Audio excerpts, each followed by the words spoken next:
Hi everyone, welcome to my channel Made by Mackenzie. I'm Mackenzie and I'm outside getting ready for my market. This is my first outside market in quite a while, probably like over a year. So anyways, I'm trying to get it all set up in my backyard. It's looking really good. I'm super excited about it. And let's get into how this market goes.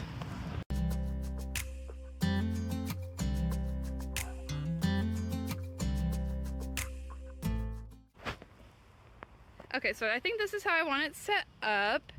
I have a lot of other moving around things that I could do, but all in all, this is pretty much it. I've got all my Halloween and fall things right there, all my dinosaurs and my sea creatures over here, along with my keychains. And then I'm also gonna have like a little sign here that says, I already know how to crochet, here's, you know, stitch markers, and then also a link to my Etsy shop where you can get different merch, t-shirts and stuff from there. And then this sign, oh my goodness, I love the sign. I got it from Walgreens for like 70% off, and so it came to like only like $16. Like, it was absolutely amazing. Love it. I did have to jerry rig it a little bit. It didn't come with grommets or anything like that, so you can kind of maybe see up in the corner, maybe not. You can't see in this video. But here, let me move closer. Okay, I'm a little closer. I might need to fix it if it's gonna be windy, but there is, oh yeah. There's Velcro that I sewed onto there to attach to my tent. My tent had some Velcro on the edge around it, so I added Velcro to my sign and on the sides and then in the middle, but I might need to add a little bit more if it's gonna be super windy. But yeah, I love it. The other thing you guys might have noticed is I have these like outdoor rugs on the ground, which I'm really happy I bought because the wind just came and knocked over my stuffed animals or some of my fall stuff. And so just having this down means that it doesn't fall directly onto the dirt and gets like dirty or leaves or anything like that, because this is going to be at that pumpkin patch that I told you guys about.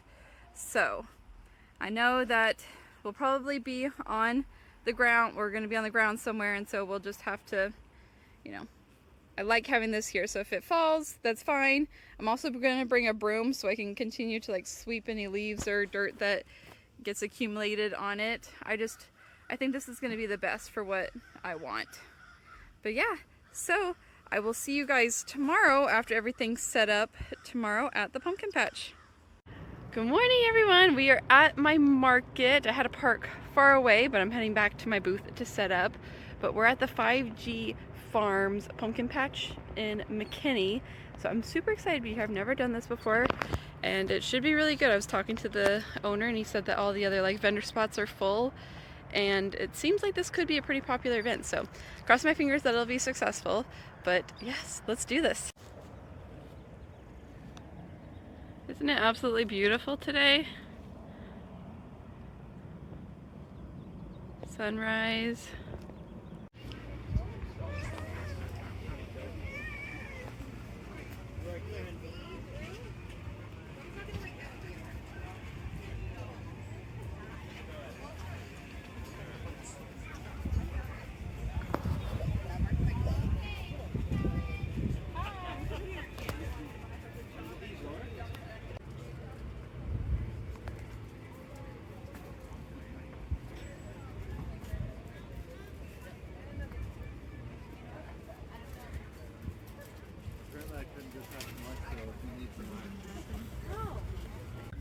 Hi everyone, so I am back at my house for our market breakdown. I have some interesting thoughts on this market and I'm unsure whether or not I want to do it again next year. It was successful. I made over $1,000, like a little over $1,000. But I don't know, even though I made that much money, I don't know if I'm gonna come back next year or not, and I'll explain why. Okay, so for our breakdown, I was able to get there at 7 o'clock in the morning and it started at 9, so I was able to have 2 hours to set up my booth. And setting up was relatively pretty easy to get everything set up. I was a little bit nervous of how I wanted things kind of set up. It had just been a while since I've done things outdoors, and I just kind of had this different setup plan, but worked out great. The only thing that didn't work out was my keychain display. It just kept on blowing over, and I didn't have like a good weight, or like I needed like one of those like little bean bags or those things that you use like for cornhole to like put on it to keep it from falling over. So that was the only thing that I kind of had to scrap, so I just took that down and just put the keychains like on the table there, and it was totally fine. And then the rest of the keychains I put under the table right there, so if anyone was interested in the keychains, then I could bring them out and show them like a bigger bucket without it being too much on the table. So, but it was good. I had great neighbors. We had a fun day. It went from 9 o'clock in the morning until 7. So, very long day. Very, very long day. It was at this pumpkin patch, and like I said before, the 5G Farms pumpkin patch, and there was quite a lot of people that came through and was looking, and I was the only crocheter that did like Chanel plushies. There was another crocheter that did mostly like worsted weight blankets and maybe a couple of amigurumi stuffies kind of thing, and they did like bandanas, but I was the only one who had the Chanel plushie amigurumis. So I didn't have really excuse me, any competition like with that. So that was nice, which I had said before how in one of my previous videos how I was rejected from I wanted to do multiple Saturdays for this market, but I was rejected because they had already filled up someone who was doing crochet plushies. So I appreciate that I was the only one doing it this weekend or this Saturday. Another thing that happened was I was supposed to do this market also on the 5th of October, but there was a church function that I forgot I had planned to attend, and so I emailed them, and this was like 2 months previous to the event. I was like, hey, I completely forgot I really should be at this church event that I said I would go to. Is there any way that I could transfer my date to like a Friday, or just transfer? I didn't even ask for a refund because on the thing it said, no refunds will be given. I was like, is there any way that I could transfer the date? But they were super nice, and they actually gave me a refund for that Saturday, which was super, super nice of them. I couldn't believe that they had done that. I was so grateful for them. And then I was still able to keep the Saturday that I went to the event.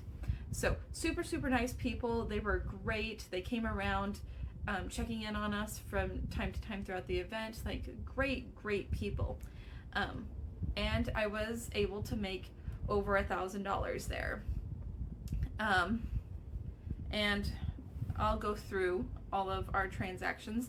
There was a point during the day, and this wasn't anyone's fault at the event, but there was a point during the day where on my Square, like my transactions weren't updating, because I was trying to like go to my reports to see like how much I had made so far, and quite a few of my transactions didn't pop up, and I was like really scared because some of them were some pretty high ticket items. Like it was like in total I had like 4 different sales within like this hour of it like not showing up, and it was like over $150 of stuff that hadn't shown up, and I was like, oh my gosh, what's going on? But turns out that was a Square problem, and I wasn't the only one that had experienced this. I went onto a Facebook group, and they had said that yes, they had similar issues of it not updating, but then later on it was fixed and everything showed up how it was supposed to be. So thank goodness, because I was like, oh my gosh, did I not do something properly? Because like I was pretty sure that every time that you use Square, I wait for it to say transaction approved, and click new sale to go right back to the home. Like I make sure that that is all approved before I give them their card back and say, give them the plushie in the bag. It's like, have a good day kind of thing. So I was like, oh my gosh, but thank goodness that was easily, it was fixed. after I checked like an hour and a half later, like everything popped up how it was supposed to. So, but let's get into all of my sales for the day. I had a total of, so the total sales was $1,004, and I had 48 sales. 81% of that was on the card, which, like I said about the Square thing, thank goodness that was fixed, and then 19% of it was in cash. But let's go through all of my sales. So the first thing that sold was my little corgi dog, and I was gonna make another one, and this one was the gray and white corgi. Then a $20 giraffe, a $22 large loaf cat. Then this whole family came and they bought the baby Yoda for $10, a small cat for $10, the yellow duck for $12, the mallard duck for $12, and the small Snorlax for $25. So that all came to $69. Then someone came and bought my green and yellow striped dinosaur. It was one of the other vendors that had come by earlier and was looking and saw that my booth was kind of getting a little bit busy, especially with this family, and so she like quickly came and got the dinosaur because she didn't want anyone else to take the dinosaur. Then a $10 Hilda the Hippo in Seafoam. Then someone came and bought my last small Snorlax for $25. So I think I'm gonna have to bring more small Snorlaxes to my event. And another thing that I wanted to mention, hang on. Okay. So when it comes to, I had this sign on my like copyrighted items. So I have this, it says, I'm not allowed to sell this item. I am allowed to sell the attached sticker for blank and give it to you for free. So that is what I put on all of my kind of Pikachus, or Pokemon and Pooh Bears, Hello Kitties, you know, those things that are copyrighted. I have a sticker that I attached to this that, you know, trying to get around it in a loophole. So just FYI. So anyways, I sold the Snorlax for $25, and then $25 bunny in a dress, then a $10 axolotl, an $8 small mini turtle, then a $20 turtle, the brown and green turtle, then the bunny in overalls for $25, a $10 bee to my neighbors next door because they have, they were selling candied pecans, but they also have bees that they're going to be doing their own honey next season, and so she wanted to have a bee, and their logo had like bees on it. And I didn't have any regular bees, I had my zombies, but I happened to have the colors yellow, black, and white to make a bee, so I made a bee right there in front of her and sold it to her. Then a family came and did one of my sitting cats, and then a mini turtle for $8. So all that came to $23. Then someone bought my jellyfish, and I've changed my price on my jellyfish. It used to be $15, but I've dropped it to $12. I think that's a little bit more of a fair price to drop it down to $12. So $12 jellyfish, a $10 axolotl. A little girl, really loved pandas. Like, this girl had to be like maybe 4 years old, and she loves pandas, and she bought my little chubby panda with her mom. It was super cute. Then I had a family come in and they bought my large striped dino, and it was the green, the turquoise with the green stripes, and then a large loaf cat for $22. And this family was really cute. This boy, they really kind of wanted a smaller size one, but he liked those green colors. And so I told him, I was like, you know, I can make it in the smaller size, and you'll still get my market pricing, and, you know, I'll cut down on the shipping cost as, you know, a market deal. But the little boy really wanted the big one, and so they're like, okay, we're just gonna do the big one. He's gonna want it now. So they did the big one. And all that came to $67. Then someone bought the purple Triceratops, another $8 mini turtle. Someone bought a $10 zombie. Then a $30 flamingo. And then someone bought the plague doctor for $45 and the big black and white cow for $35. So all that came to $80. And that was one of the transactions that didn't pop up. That the flamingo one previous and this one didn't pop up, and I was like, oh my goodness. Then someone came and bought a $15 purple elephant, another $8 mini turtle. Oh, I put a $1 cash thing in here because I was trying to figure out that if I put a cash thing, if it would like reset. So we'll ignore that $1. Then someone came and bought the $25 Jack Skellington, a $10 small cat, then the rainbow striped dino, the small one, for $25, and then another $10 Triceratops in red, a small cat for $10, and then a blue Triceratops for $10. Then I had another $8 mini turtle, and this little boy, they really liked the mini turtles, but he really wanted it in red, and I had the color, I had red, and I was like, I can make it for you if you want to come back in like an hour and it'll be ready. This little boy, he would not leave my booth. He sat there actually very patiently for like a 3-year-old and sat there and stared at me while I made this mini turtle, and it was so funny. Like, he was just standing there like right beside me as I'm crocheting this turtle in red for him. And this turtle pattern, like, I have it memorized, but like his parents and like these people were just sitting there watching me, and he's sitting there waiting for me to finish this turtle that I was getting flustered, and I was like, oh my gosh, I normally have this pattern memorized, but now I'm like freaking out. And anyways, but he was super happy with his little turtle. But yes. Then my neighbors next door, the same one that had the bee, her son wanted me to do a custom order for him, and because he likes puns, he wanted me to crochet a fish on a pillow so he could say that he's sleeping with the fishes. And so I had some colors and I made him a fish on a pillow, and he absolutely loved it. It was crazy. But I just charged them $10 for that. Then someone came and bought my $25 strawberry cow. And then someone came and bought the $25 sunflower turtle.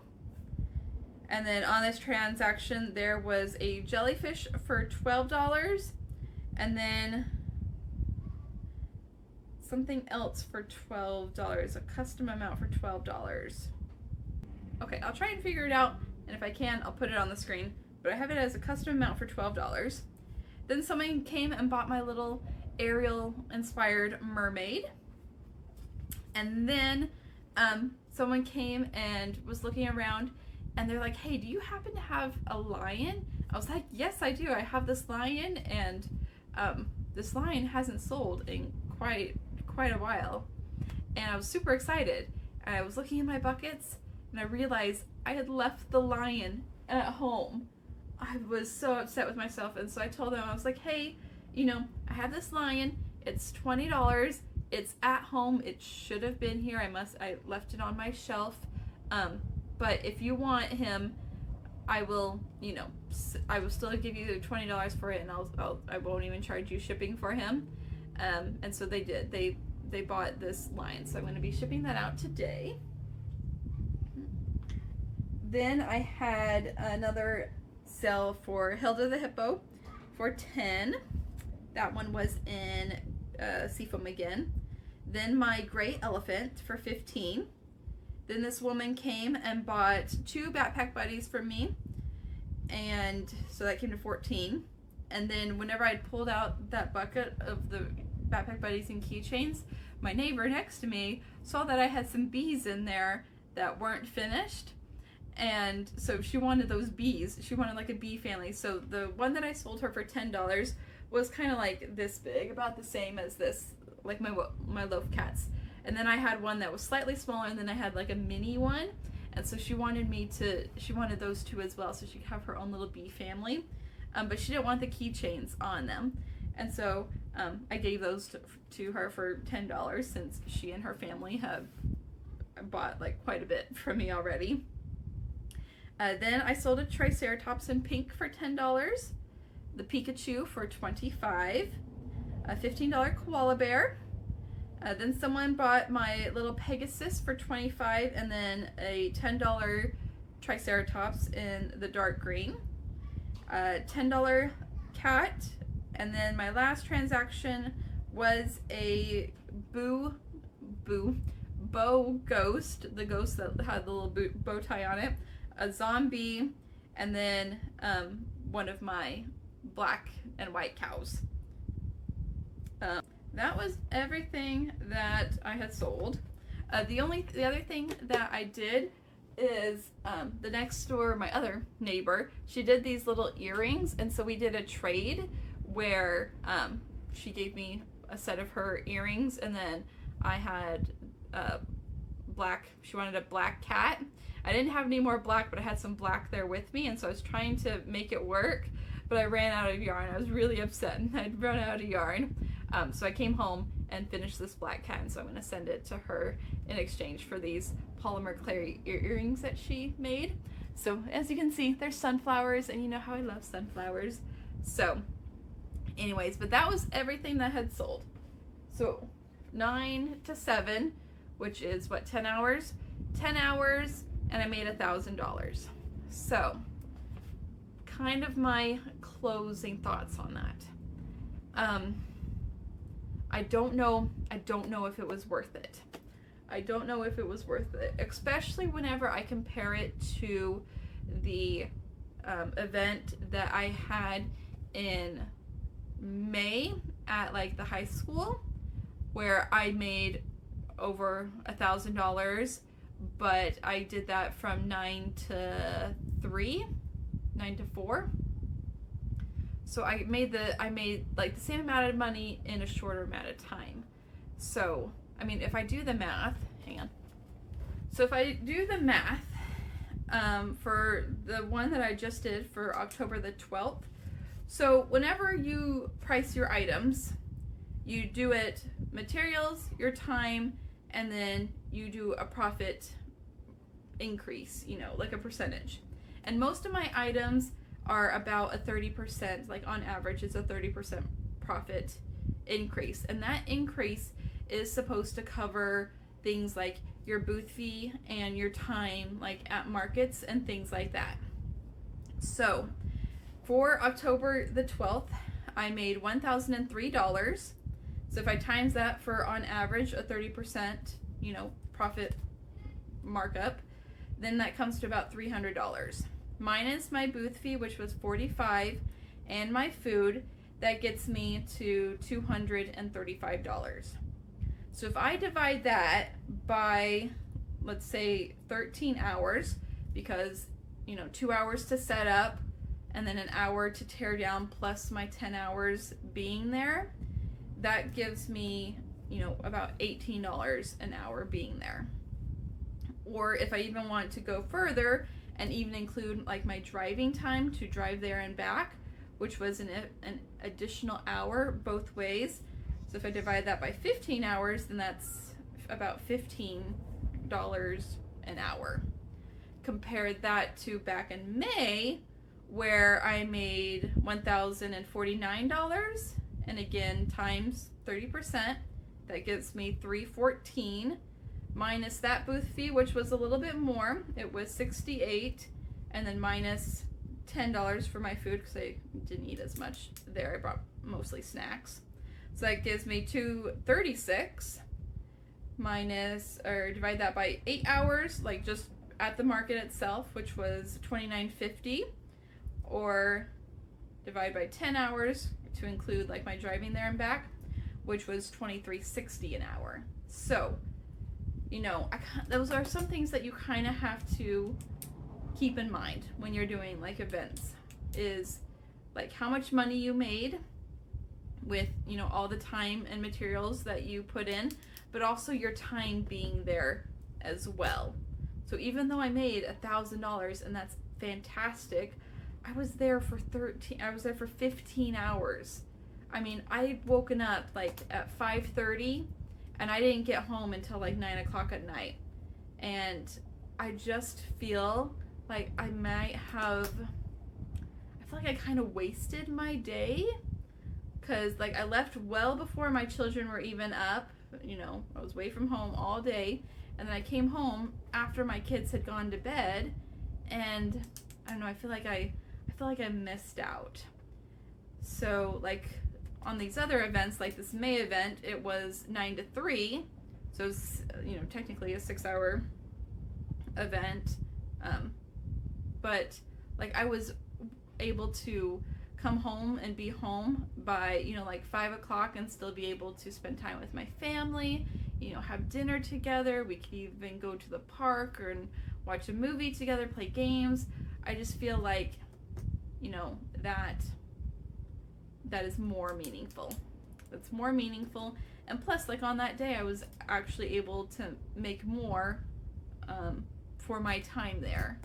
So that's kind of my thoughts. Now, it could have just been this Saturday, you know, maybe just not quite as many people had shown up compared to like another Saturday. So I'm thinking if I would have made maybe like $1,500 to $2,000, then it would have been more worth it. But currently I don't think it was. So for next year, I am still going to keep this one in mind, but if there's another event that is, you know, happening the same time, I might consider trying that one instead. But anyways, all in all, I'm super happy. I've got 2 weeks to prepare for my next one. Technically my next 3, because these next 3 are back to back to back. So that is going to be very interesting and very, very busy. So, but I will keep you updated on it. I don't think I'm going to do a ton of like market prep along with it, because I feel like that might get repetitive, because it's just going to be back to back to back. But anyways, so it should be really good, because one of these markets is one that I've done before, and then a couple of them are ones that I haven't, but it should be really good. One of them is one that I used to attend to as a child growing up, and now I'm a vendor at it, so I feel really accomplished and honored that I'm going to be at this event as a vendor. So I'll keep a lookout for those videos, and I will see you guys the next one. Bye!